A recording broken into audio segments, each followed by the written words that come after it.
अस्सलाम वालेकुम, this is Sajid from Kazi group of schools Lahore. Chapter number 2 हम डिस्कस करें जिसका नाम हेरिडिटी इन ऑर्गेनिजम्स है। टॉपिक्स आज के जो हमने डिस्कस करने हैं meiosis, difference between mitosis and meiosis, और उसके बाद डीएनए और क्रोमोसोम को आइडेंटिफाई करना है with the help of a cell diagram. Meiosis meiosis के बारे में अगर आपको याद हो तो मैंने प्रीवियस लेक्चर में भी बताया था कि मियोसिस और माइटोसिस ये दो तरीके हैं, दो मेथड हैं जिसके ज़रिए सेल डिवाइड होता है। अब माइटोसिस के बारे में आपको बताया था कि माइटोसिस सिर्फ सोमैटिक सेल या बॉडी सेल में होती है, ऑल बॉडी सेल आते हैं उसमें। और इसके अलावा जो मियोसिस है ये रिप्रोडक्टिव सेल में होती है। और माइटोसिस में एक सेल डिवाइड होता था इनटू 4 डॉटर सेल माइटोसिस में एक सेल डिवाइड होता था इनटू 2 डॉटर सेल, और मियोसिस में जो है वो एक सेल डिवाइड होता है 4 डॉटर सेल में। देखते हैं, और मियोसिस जो है ये 2 स्टेप्स में कंप्लीट होती है। हमारी बुक में अलग हेडिंग तो नहीं दी गई, लेकिन मियोसिस 1 और मियोसिस 2 दो तरह से जो है 2 स्टेप्स में कंप्लीट होती है। मियोसिस को देखते हैं। In meiosis the parent cell divide into 4 daughter cell, ये बात बता चुका हूँ। Each daughter cell has the half number of chromosome as the parent cell. Meiosis cell division complete in 2 steps. आपको पता है कि माइटोसिस में आपको बताया था कि एक सेल 2 में डिवाइड होता है, लेकिन उनके अंदर क्रोमोसोम की तादाद उतनी ही होती है जितनी उसके पेरेंट सेल में थी। लेकिन मियोसिस में ये फ़र्क है कि क्रोमोसोम की जो तादाद है बनने वाले सेल में हाफ़ हो जाती है। ये बुक से भेज लिया, इसमें डायग्राम है मियोसिस का, जो पूरा प्रोसेस है वो दिखाया गया है। आप नंबर 1 पे देख सकते हैं, एक सेल है, न्यूक्लियस है उसमें, और उसके अंदर क्रोमोसोम मौजूद हैं। और क्रोमोसोम जो है सेम होमोलोगस क्रोमोसोम, एक ही तरह के क्रोमोसोम आपको नज़र आ रहे होंगे, लाइक ब्लू कलर के देखें, 2 ब्लू हैं, एक रेड और येलो है। इनकी आपस में पेयरिंग हो जाएगी, और पेयरिंग होने के बाद ये क्रोमोसोम जो है इसमें वही आपके पास प्रोफेज 1 होगा, मेटाफेज 1 होगा, टीलोफेज 1 होगा, एनाफेज 1 होगा, टीलोफेज 1 होगा। जब टीलोफेज कंप्लीट हो जाएगा उसके बाद जो है आपके पास फिर मियोसिस 2 जो है वो शुरू होगी। और मियोसिस 2 में क्या होगा, वो जो आपके पास क्रोमोसोम जो सेपरेट हो चुके थे, अब पहले क्रोमेटिड सेपरेट होते थे माइटोसिस में, अब मियोसिस में जो है वो होमोलोगस क्रोमोसोम में सेपरेट हुए हैं। और फिर आप देख रहे हैं कि दो तरफ जो है राइट एंड लेफ़्ट 2 सेल जो है वो कंटिन्यूसली आगे डिवाइड हो रहे हैं। मतलब उसमें फिर प्रोफेज 2 होगा, मेटाफेज 2, एनाफेज 2, और ये सारा प्रोसेस चलेगा। इन द एंड जो है वो 4 डॉटर सेल जो है वो बन जाएंगे। इसको 1 बाय 1 हम अभी डिस्कस करेंगे डायग्राम से, और आपको ये क्लियर हो जाएगा। Parent cell. The chromosome appear and line up in the pair. The nuclear membrane disappear. Each chromosome copies itself. Chromosome अपनी कॉपीज बना लेते होते हैं, और ये जो है वो पेयर की फॉर्म में हमें नज़र आएंगे। न्यूक्लियर मेम्ब्रेन जो है वो डिसअपियर होगी। ये बात हो रही है प्रोफेज की। Similar chromosome come to lie together in matching pairs and line up in the middle of the cell. Similar chromosome जो हैं वो एक दूसरे के जो पास आ जाएंगे, लाइन अप हो जाएंगे, और जिसे हम होमोलोगस क्रोमोसोम भी कहते हैं। उसके बाद members of each chromosome pair separate and move to the opposite end of the cell. ये अब बात हो रही है एनाफेज की, कि क्रोमोसोम जो है जो सेंटर में अलाइन हो गए थे, अब उनके पेयर एक दूसरे से सेपरेट होंगे और अपोजिट तरफ चले जाएंगे। Nuclear membrane form around the 2 group of chromosome. अब एक साइड पर क्रोमोसोम चले गए हैं, दूसरी साइड पर भी क्रोमोसोम चले गए हैं। अब इनके गिर्द जो है वो न्यूक्लियर मेम्ब्रेन दोबारा बनना शुरू हो जाएगी। इट मीन्स टीलोफेज जो है वो रिपीट हो रही है। उसके बाद the parent cell divide to form 2 daughter cell. पहली जो डिवीजन है मियोसिस 1, उसमें एक सेल डिवाइड होगा इनटू 2 डॉटर सेल, और फिर आगे उन 2 डॉटर सेल में फर्दर जो है वो मियोसिस 2 होगी, जिससे वो डिवाइड हो जाएंगे into 4। Each daughter cell has the same number of chromosome as the parent cell. अच्छा, मियोसिस 1 में जब 1 से 2 सेल बनेंगे उनके अंदर क्रोमोसोम की तादाद सेम रहती है, लेकिन जब मियोसिस 2 होती है तो क्रोमोसोम की तादाद जो है वो हाफ रह जाती है। The double chromosome become separated as the new cell form. ये आपको पहले ही बताया, दो जो डबल क्रोमोसोम है वो अलहदा हो जाएंगे जैसे ही नया सेल बनेगा। Each cell divide into 2 and has half number of chromosome as in the parent cell. ये बात भी कर चुके हैं हम। अच्छा, ये डायग्राम है, आपको ये डायग्राम देखनी ज़रूरी, इस डायग्राम से आपको क्लियर होगा। सपोज़ करें कि मियोसिस 1 है, मियोसिस 1 की 4 फेजेज़ हैं, प्रोफेज़, मेटाफेज़, एनाफेज़, टेलोफेज़, सबके साथ 1-1 आएगा। अब प्रोफेज़ में आपको याद हो क्रोमेटिन से क्रोमोसोम बनते थे, न्यूक्लियर इन्वेलप अपीयर हो जाती थी। अब देखें 2 ब्लू कलर के सेम क्रोमोसोम है, 2 ही आपको रेड कलर के नज़र आ रहे हैं।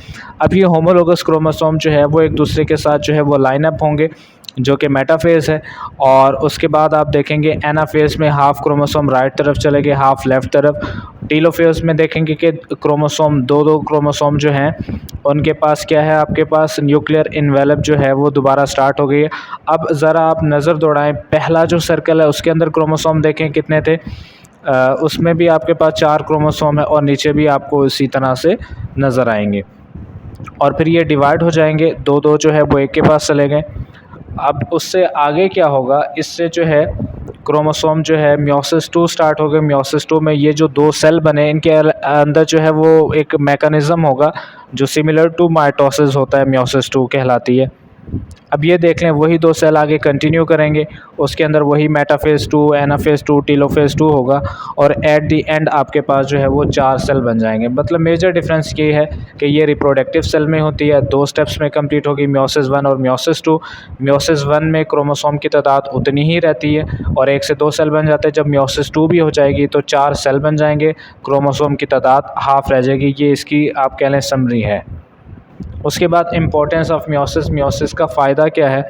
Meiosis produce gamete or sex cell, इससे गैमीट या सेक्स सेल प्रोड्यूस होते हैं। Each sex cell has half number of chromosome as compare to the other body cell. अच्छा, जो मियोसिस के ज़रिए गैमीट सेल प्रोड्यूस होंगे उनके अंदर क्रोमोसोम की तादाद इसलिए हाफ़ होती है क्योंकि हाफ़ क्रोमोसोम मदर से आएंगे और हाफ़ जो है वो फादर से आएंगे, तो क्रोमोसोम की तादाद अगेन उतनी ही हो जाएगी जितनी पेरेंट में थी। अगर ऐसा ना हो तो फिर तो क्रोमोसोम की तादाद जो है वो बढ़ जानी थी, और अगर एक भी क्रोमोसोम कम या ज़्यादा हो जाए तो वो पर्सन जो है वो एबनॉर्मल होता है। इसी को आगे कंटिन्यू करते हैं। मियोसिस में क्या होगा, व्हेन स्पर्म सेल जो है वो मेल से आता है और एग सेल जो है वो फीमेल से आता है। जब स्पर्म और एग सेल जॉइन हो जाएंगे, number of chromosome again equal हो जाएंगे जितने पेरेंट्स में थे, मतलब जितने या उसके फादर में है या फिर मदर में है उसके बराबर हो जाएंगे क्रोमोसोम की तादाद। So sex cells are formed by meiosis. Meiosis also help to produce variety among organism. Meiosis के ज़रिए जो है क्रॉसिंग ओवर होती है, एक मैकेनिज़्म है जिसके ज़रिए जेनेटिक वेरिएशन आती है और स्पीशीज़ में जो है फिर वैरायटी भी इसी वजह से प्रोड्यूस होती है। उसके बाद शॉर्ट क्वेश्चन या लॉन्ग क्वेश्चन भी पूछा जा सकता है, differentiate between mitosis and meiosis. क्योंकि ये हमने पढ़ा हुआ है तो ये हमें बहुत इजीली जो है वो समझ भी आ जाएगा, याद भी हो जाएगा। पहला पॉइंट देखें, अब parent cell divide into 2 daughter cell और वहाँ पर 4 डॉटर सेल हो जाएगा। अब parent cell divide into 4 daughter cell. Next point है, each daughter cell has the same number of chromosome as the parent cell. Mitosis में क्रोमोसोम की तादाद सेम रहती है, जबकि मियोसिस में हमें पता है सेम नहीं रहती। Each daughter cell has half the number of chromosome as the parent cell. Parent cell के मुकाबले में क्रोमोसोम की तादाद हाफ हो जाएगी। उसके बाद जो माइटोसिस है ये एक ही स्टेप में कंप्लीट होता है, मियोसिस 2 स्टेप में, मतलब मियोसिस 1 और meiosis 2। Occurs in normal body cell during the growth और repair of the body part. Normal body के सेल हैं जितने भी हैं सारों में होगा एक्सेप्ट जो है वो रिप्रोडक्टिव सेल, और जबकि मियोसिस जो है occurs only in sex organ during the gamete formation. जब गैमीट बन रहे होंगे तब जो है वो ये मियोसिस होगी। उसके बाद है identifying DNA and chromosome in the cell diagram. एक सेल की डायग्राम लें, उसमें न्यूक्लियस को तलाश करें, फिर न्यूक्लियस के अंदर जो है क्रोमोसोम, क्रोमोसोम के अंदर डीएनए को आइडेंटिफाई करना है। बेसिकली ये टॉपिक है और हमें पता है कि जिस तरह से हमारी पूरी बॉडी को ब्रेन कंट्रोल कर रहा है, इसी तरह से हमारी बॉडी जो है वो सेल से बनी हुई है, और सेल को कंट्रोल करने वाली जो चीज़ है, सेल की तमाम एक्टिविटीज़ को जो कंट्रोल कर रहा है उसे कहा जाता है न्यूक्लियस। और एक सेल के अंदर जो सबसे बड़ा स्ट्रक्चर है वो न्यूक्लियस ही है। पढ़ लेते हैं यहाँ से, the largest part in a cell is usually its nucleus. The main function of a nucleus is to control all activities. Cell activities को कंट्रोल करना है। अच्छा, उसके बाद क्या होगा, न्यूक्लियस के अंदर क्या है, थ्रेड लाइक क्रोमोसोम है, और क्रोमोसोम तब विजिबल होते हैं, तब नज़र आते हैं जब सेल डिवाइड हो रहा होता है। जब सेल नॉन डिवाइडिंग फेस में होगा, इंटरफेस में होगा, तब जो है वो क्रोमोसोम नज़र नहीं आते। Thread like chromosome are present in the nucleus of a cell. The chromosome are visible in the nucleus during cell division, जब सेल डिवाइड होगा तब क्रोमोसोम नज़र आएंगे, बताया आपको। ईच क्रोमोसोम, अच्छा क्रोमोसोम की कंपोजिशन है, दो चीज़ों से क्रोमोसोम बना होता है, डीएनए प्लस प्रोटीन। और प्रोटीन कौन से होते हैं? Histone protein. और डीएनए की फुल फॉर्म है डीऑक्सी राइबोन्यूक्लिक एसिड। अच्छा, ये एक सेल की डायग्राम है। सपोज कर लें कि एक सेल है और आपको नज़र आ रहा है इसके अंदर जो है वो डिफरेंट ऑर्गेनेलीज हैं। आपको सेंटर में कहीं पर जो है वो न्यूक्लियस भी नज़र आ रहा होगा, और ये न्यूक्लियस जो है इसके अंदर जो है वो डीएनए मौजूद है, इसके अंदर जो है वो क्रोमोसोम मौजूद है जिसको हम पढ़ेंगे। अच्छा, ये देख लें, ये पिछली डायग्राम देखें, न्यूक्लियस के अंदर आपको ये बड़ा जो लैडर लाइक स्ट्रक्चर नज़र आ रहा है। चलें इसकी भी बात कर रहे हैं। न्यूक्लियस के अंदर क्रोमोसोम है, क्रोमोसोम आपको नज़र आ, एक क्रोमोसोम में 2 क्रोमेटिड होते हैं। जिस जगह से 2 क्रोमेटिड अटैच होते हैं उसको सेंट्रोमियर कहा जाता है। अच्छा, और ये एक ही क्रोमोसोम के जो 2 क्रोमेटिड हैं इसको सिस्टर क्रोमेटिड भी कहते हैं। इसी क्रोमोसोम को अगर ओपन करके देखें, मतलब और मैग्नीफाई करके देखें, तो इसके अंदर डीएनए नज़र आता है। और डीएनए जो है उसमें नाइट्रोजन बेसेस होती हैं, राइबोज शुगर होती है, 5 कार्बन कंपाउंड शुगर होता है, और एक फास्फेट ग्रुप होता है। 3 चीज़ों से मिलकर जो है फिर इनकी डिफरेंट अरेंजमेंट से जो है वो डीएनए बनता है। The DNA carries information or the instruction that determine the characteristic through chromosome of an organism. कहता है ऑर्गेनिज्म के अंदर एक ख़ास इंफॉर्मेशन है और वो information in the form of DNA मौजूद है, जो कि एक जनरेशन से दूसरी जनरेशन में जो है वो ट्रांसफ़र होगा। अच्छा, ये डायग्राम आपने देख ली है, इसी को आगे कंटिन्यू करते हैं। ये इसके बारे में भी हमने कर लिया। उसके बाद जो इन्फॉर्मेशन एक जनरेशन से दूसरी जनरेशन में ट्रांसफ़र होती है वो in the form of DNA जो है ट्रांसफ़र होती है। This DNA transfer characteristics to the next generation through chromosome के ज़रिए अगली जनरेशन में इंफॉर्मेशन जा रही है। ईच क्रोमोसोम में carry many genes to the next generation. फिर क्रोमोसोम के ऊपर जो है वो जीन्स मौजूद होते हैं, बहुत से जीन होते हैं जो कि अगली जनरेशन में भेजे जाते हैं। उसके बाद आप ये डायग्राम देख सकते हैं डीएनए की, जिसमें नाइट्रोजन बेसेस है, guanine, cytosine, thymine, adenine, sugar, phosphate backbone है, और फिर बेस पेयर भी मौजूद हैं इसके अंदर। उसके बाद क्रोमोसोम है। क्रोमोसोम आपसे क्वेश्चन पूछा जा सकता है, define chromosome, what is chromosome? A chromosome is made up of DNA and protein. Chromosomes are found in pairs, pair की फॉर्म में मौजूद होते हैं। The strand of chromosome are called chromatid, हमें पता है, ये आपको पहले बता चुका हूँ। अटैच टू अ सेंट्रोमियर, ये बात भी बता चुकी है। बोथ द क्रोमेटिड्स,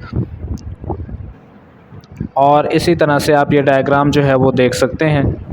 ये क्रोमोसोम है और उसकी जो डायग्राम है वो आपको नज़र आ रही है। क्रोमेटिड देख लें, सेंट्रोमियर देख लें। और chromosome is made up of DNA and protein, पता है हमें। Chromosome are found in pair, ये बात भी आपको पहले बता चुका हूँ। और the strand of chromosome are called chromatid, attach to a centromere, ये भी बात हो चुकी है। Both the chromatid are attach to a centromere.